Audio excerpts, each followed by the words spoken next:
Indeed, most importantly, our former commander-in-chief, a very fitting figure, and therefore, normally in other funerals, you'll find even soldiers doing the pallbearers. But this one, in terms of the honor being given to it and the status given to it, the pallbearers are of the rank of full colonel under the command of a brigadier. You can also tell us about the presidential standard. We can see he's draped now in the, of course, the Kenyan flag, but we have this that quintessential presidential standard of Daniel Arap Moi and what it represented him as a commander-in-chief then, during his regime. Yes, that is something that is unique to each president. Every president has got his own presidential standard. Again, put in terms of, very closely in terms of his tests. We'll remember that the one for late President Kenyatta was purple. Yes. It was purple. The royal purple. Yes, purple. The one for late President Moi was green, with the Jogoo very prominent, yes, alongside that green. The one for President Kibaki was white. Yes. And we now see that the one for President Moi, President Uhuru Kenyatta, the current commander-in-chief, is dark blue. So all that is unique. And remember that it only is raised when the person is on the scene. Otherwise, always down, signifying the presence of that president and commander-in-chief. So are they given that latitude to choose the colors, or maybe there is a consensus on what will actually be the presidential standard color? As I said, it very much rests with the tastes of the commander-in-chief. It is very much done in-house in terms of what do you like, what do you want to have, and that's why you'll find that, for instance, for the first two presidents, you'll see the color, you'll see the swords, and then you have and then you have the Jogoo. That's why I said it really very much tests with the in-house work in terms of coordinating with him what is best for him. Or of course, we await also to see that particular occasion where we'll have the 19-gun salute. Maybe you can tell us more about the 19-gun salute. Maybe we'll not really have a handy opportunity then to really also talk about it. Why the 19-gun salute? Yes, the standard gun salute normally is 21, which is given to, for instance, a visiting head of state will have that. For a departed head of state, or former head of state, the number is 19. 19, that's what is reserved for a former head of state, which is what we are observing today. Then the number goes down again, depending on what function is going on. If it's a city, for instance, the number will be about 17 or so. So there's some order in that process, starting from about 13, all the way through 19 to a departed head of state, and then to 21 for a sitting head of state.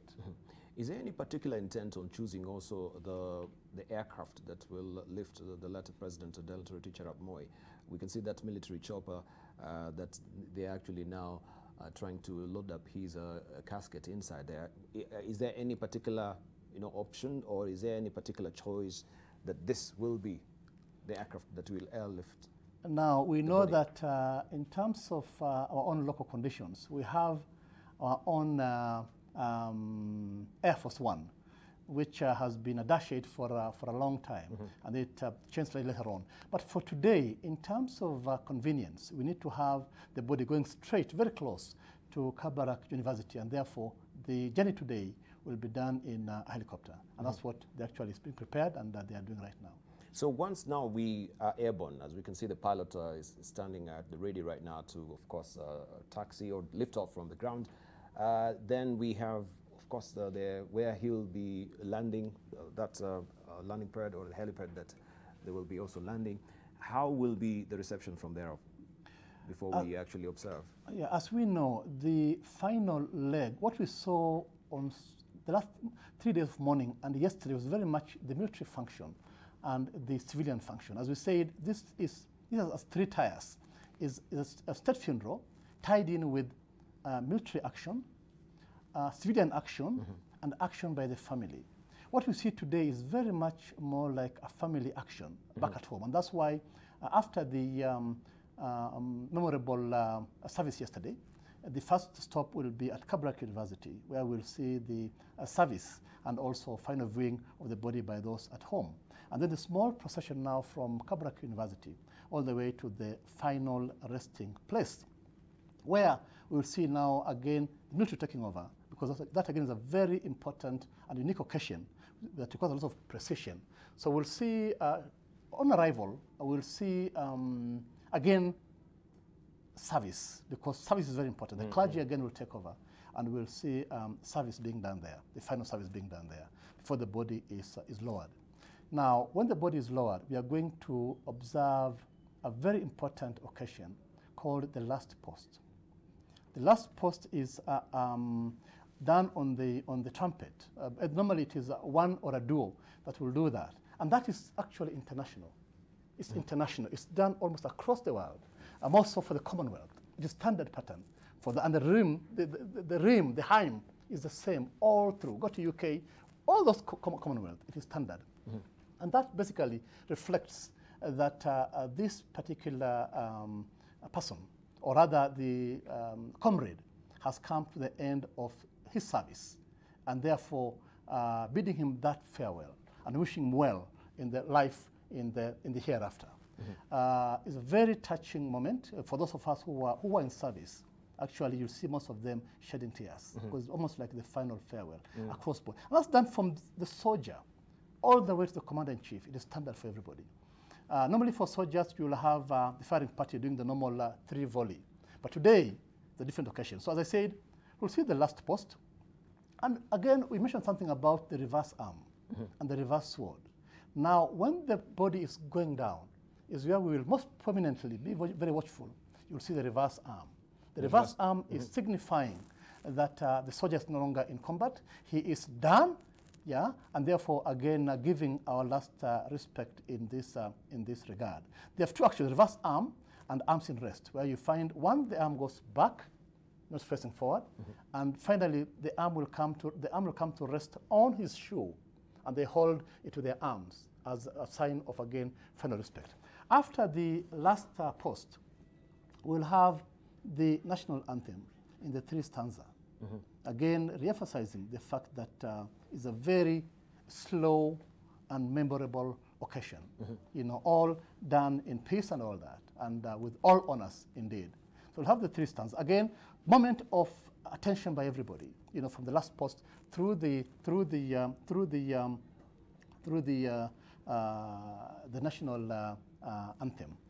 Then after the national anthem, we'll have another very important function.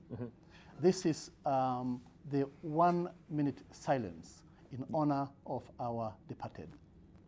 Now, this will call for pin drop silence indeed, in honor of our departed. For those who have served, had the honor to serve, and those who have witnessed this, again, a very touching moment, you know, being more like the final farewell. Now, because of the status attached to this funeral, and we are actually bidding farewell to a departed president and the commander-in-chief, in some instances, we'll also have another honor, which will be a fly past, which may be done by the Kenya Air Force. So today we'll see whether that will take place. I said that may or not take place, but in terms of honor, it goes along with that also. Then after the fly past, which will be there, then so we'll the fly past is not really cast in stone. Yes, it might not be. Might not be there. Okay. I'm just giving what I know from experience, what has happened in the past, and such functions almost like internationally. So after the fly past, if it may or may not be there, is when we'll come to that very important period of function, which Kenyans have been looking forward to. This is the final moments when we give the 19-gun salute. Now, the 19-gun salute may be done by the Army or the Navy. The Navy have their small cannons, and they will do that sometimes. Or it may go back to we'll see today who will do that. The colors will tell us who are doing it. It's a great honor again for the service that we'll have to take on the gun salute. Gun salute, again, most ask, what is it? It is basically gunpowder. What we desire is more like the function, to honor the function with that sound of combat when you hear the guns roaring at the back, and therefore a great honor indeed. Then after the gun salute, we are going to again play the trumpet, which is the reveille, more like closing now this part of the function, the military action on this side. Then after that, we will now get back to, again, a family function. The state will be there also in terms of wreath laying and the last moments. So, we'll see, the trumpet, if I may just interject there, quintessentially it is sort of a war cry. It's like the shofar, or what is it? Yes. Yes. In fact, if you go to the history of the last post, for instance, there's a lot in it, because in the ancient times, war was fought with order. That you actually send a note to your opposing side and tell them, we have seen this and we are preparing for war, and we are coming. And then you prepare. There was not much of surprise and all that. And then the human side of it, in the evening or so, once you've had the casualties, you sound the last post to tell your colleague, it's time to collect our bodies. And you both put down your arms and go out there and pick your bodies. Pick your bodies, get them back, and then again prepare to announce the next phase of the war when you are ready. A lot of respect to those who have lost their lives in war. So the last post stands for has a lot of prestige, and that's why it is actually within the Commonwealth, international, and done for every soldier wherever he is. For the reveille, mostly we do it in the morning and evening, because the military has traditions where everything is done within certain procedures and standard operating procedures, and most of you know that. The fact that also we are the origin of modern day management, what we see today being done very well and orderly, found its root in terms of the military. And the military, in that order, will tell the soldier when to wake up in the morning. And that time normally will be another reveille, which will go in the morning telling you, time to wake up, get ready, and move on to your duties. Now, in the same token, for most of you who are close to military barracks, when it is 6 p.m. today in Kenya, you'll hear again the bugler, the trumpet, telling us it's time now to relax, go back and to your bases, and we're done for the day. And allow now those who are going to guard the camp to come in and do that. And in the olden days, we used to have something else. Again, borrowing from the Commonwealth, when the military will tell you when to go and sleep. They don't just, do your things the whole night. No. It'll tell you it's time for bed rest. And normally around 10 o'clock, it'll be announced that you must be, in fact, an old tradition that we almost are parting away with now. Somebody will come around and ensure that you're actually in your bed. If you're not in, he'll take a note and say, so-and-so is not. And tomorrow morning he'll ask you, colleague, comrade, where were you yesterday? You're not in bed. Built within this very important tradition of the military, where everything is done with precision, and within that also seeking perfection in all that we do. We don't take anything to chance. And therefore, because of that, again, it's the important thing of preparation and rehearsals. All that we do, we don't take anything to chance. And that's why you find when you go to the parade, it's not just an act of the moment. It's an act that a lot of action has gone behind the scenes to prepare this, so that when it comes out now, we do it with perfection as required. Right. The issue of time has come up for the military. We are so strict and emphasize on time that everything for us must be done on time. Thank you. And therefore, again, emphasizing the importance of precision. Thank you, Brigadier. We just want also to listen in. We can see the chopper that is bearing the casket of the late Daniel Arap Moi is just about to lift off. Let's just listen in. I think that will be a very significant sound today, as it is bearing the body of the late Daniel Arap Moi and heading to Kabarak.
Right, the chopper is ready to lift off right now.